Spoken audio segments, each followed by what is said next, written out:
నమస్కారం. ఈనాటి మన విశ్లేషణలోకి నేరుగా వెళ్ళిపోదాం. ఈరోజు మనమొక అద్భుతమైన, ఎంతో ఆసక్తికరమైన అంశాన్ని పరిశీలించబోతున్నాం. అదే గృహిణీ ఆధ్యాత్మిక సౌందర్యం. బైబిల్లోని కీర్తనల గ్రంథం 128వ అధ్యాయంలో ఒక కుటుంబ భద్రతకు, ఆనందానికి సంబంధించిన ఒక అద్భుతమైన ప్రాచీన బ్లూప్రింట్ దాగి ఉంది. ఇక్కడ ఒక గృహిణీ పాత్రను, ఆమె ఆధ్యాత్మిక విలువను వివరించిన తీరు నిజంగా చాలా ప్రత్యేకం. సరే, ఇప్పుడు ఈ కవితాత్మకమైన పోలికలోకి కాస్త లోతుగా వెళ్దాం. కీర్తన 128లో గృహిణిని ఫలించు ద్రాక్షావళ్ళి అని వర్ణించారు. చూడ్డానికిది కేవలం ఒక అందమైన కవితాత్మక పోలికలా అనిపించొచ్చు, కానీ నిజానికిది ఒక స్త్రీ తన కుటుంబానికి అందించే అనూహ్యమైన విలువకు ఒక సజీవ నిదర్శనం. అసలు ఈ ద్రాక్షావళి లక్షణాలను నిశితంగా గమనిస్తే ఒక గృహిణి కుటుంబంలో పోషించే బహుముఖ పాత్ర ఎంత గొప్పదో మనకు స్పష్టంగా అర్థమవుతుంది. ఈ విశ్లేషణలో మనం ఒక ఆధ్యాత్మిక వనంలో పర్యటించబోతున్నాం. ఇందులో ప్రధానంగా 5 అంశాలు ఉన్నాయి: ఆధ్యాత్మిక నీడ, సున్నితత్వం మరియు శక్తి, ఆ తర్వాత అంతరంగ లోగిలి, ద్రాక్షారసం అందించే సంతోషం మరియు చివరగా సంరక్షణ. ఇందులో మొదటి అంశం ఆధ్యాత్మిక నీడ, అనగా రక్షణా పందిరి. ఒక్కసారి ఊహించుకుందాం. ఒక ద్రాక్షావల్లి తీగలు పైకి పాకినప్పుడు కింద ఉన్నవారికి ఎలాగైతే ఒక చక్కని, చల్లని పందిరిలా నీడనిస్తాయో, అచ్చం అలాగే ఒక గృహిణి తన ప్రార్థనల ద్వారా, ప్రేమపూర్వకమైన మాటల ద్వారా కుటుంబ సభ్యులకు ఒక అద్భుతమైన ఆధ్యాత్మిక నీడను ఏర్పరుస్తుంది. బయట ప్రపంచంలో ఎన్నో రకాల ఒత్తిడ్లు, కష్టాలు, సవాళ్లుంటాయి కదా. ఆ కఠినమైన వాతావరణం నుండి అలసిపోయి ఇంటికి వచ్చినప్పుడు ఆమె అందించే ఆదరణ ఒక చల్లని చెట్టు నీడలా సేదతీరుస్తుంది. ఇది ఆ కుటుంబానికి కంటికి కనిపించని ఒక అదృశ్య రక్షణ కవచంలాంటిది. ఇక రెండవ అంశం సున్నితత్వం మరియు అంతర్గత శక్తి. ఇక్కడ అత్యంత ఆసక్తికరమైన, కాస్త విరుద్ధమైన స్వభావం ఒకటుంది. ద్రాక్షావల్లిని పైకి చూస్తే చాలా సున్నితంగా, మృదువుగా కనిపిస్తోంది. కాని దాని అసలు బలమేంటో దాని వేర్లను బట్టి తెలుస్తుంది.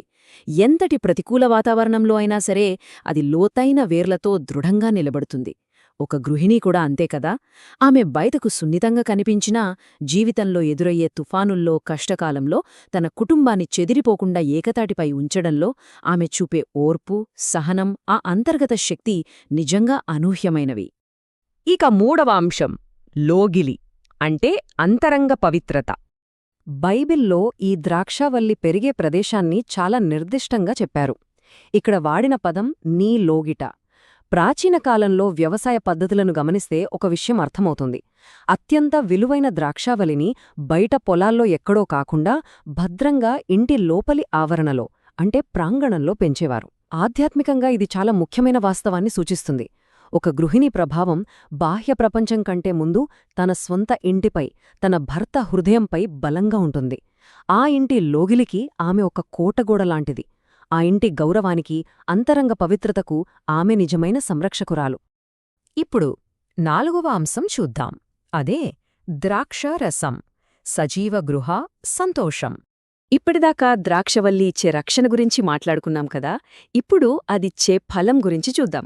బైబిల్ పరిభాషలో ద్రాక్షారసమంటే సంతోషానికి గుర్తు. ఇది ఇంటిని ఎంత ఆనందంగా, ఉత్సాహంగా మారుస్తుందో చెబుతుంది.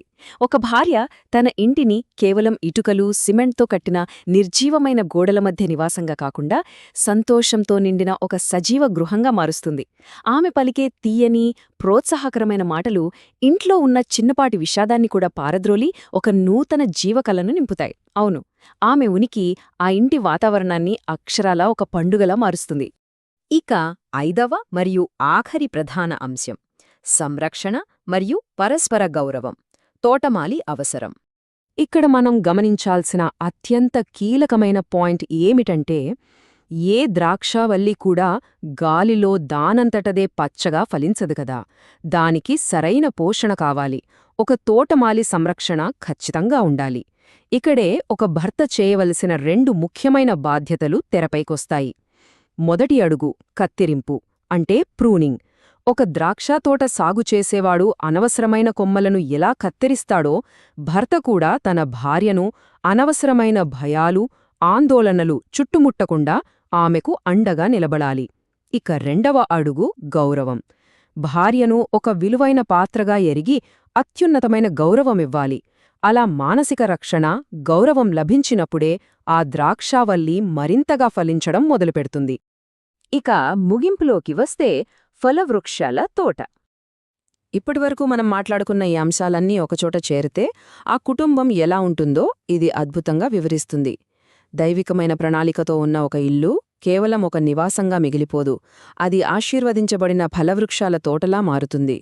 భార్య ద్రాక్షావళిలా ఇంట్లో ఆనందాన్ని పంచుతుంటే, పిల్లలు ఆ సురక్షితమైన వాతావరణంలో ఒలీవ్ మొక్కల్లా బలంగా, ఆరోగ్యంగా పెరుగుతారు. ఈ అద్భుతమైన వాతావరణం ఆ గృహానికి సామాజికంగా అలాగే ఆధ్యాత్మికంగా అత్యున్నతమైన గౌరవాన్ని తీసుకువస్తుంది. ముగింపుగా మనం ఆలోచించాల్సిన ఒక బలమైన పాయింటుంది. ఆమె గౌరవించబడిన చోట దేవుని ఆశీర్వాదం ఉంటుంది. భార్యను గౌరవించడానికి, దైవిక ఆశీర్వాదాన్ని పొందడానికి మధ్య ఉన్న విడదీయరాని బంధమిది. అసలు నేటి గృహాలలో ఈ సున్నితమైన ద్రాక్షవల్లికి ఆశ్రయం, రక్షణ, లోతైన గౌరవం నిజంగా లభిస్తున్నాయా? ఈ అద్భుతమైన ఆధ్యాత్మిక సౌందర్యాన్ని పెంపొందించే వాతావరణం మన ఇళ్లల్లో ఉందా? ఈ ప్రశ్న ఖచ్చితంగా అందర్నీ లోతుగా ఆలోచింపజేస్తుంది. ఈనాటి మన విశ్లేషణను ఇంతటితో ముగిద్దాం. ఈ అంశం అందరికీ ఒక కొత్త దృక్పథాన్నిచ్చిందని ఆశిస్తున్నాం. మళ్ళీ మరొక విశ్లేషణతో కలుద్దాం.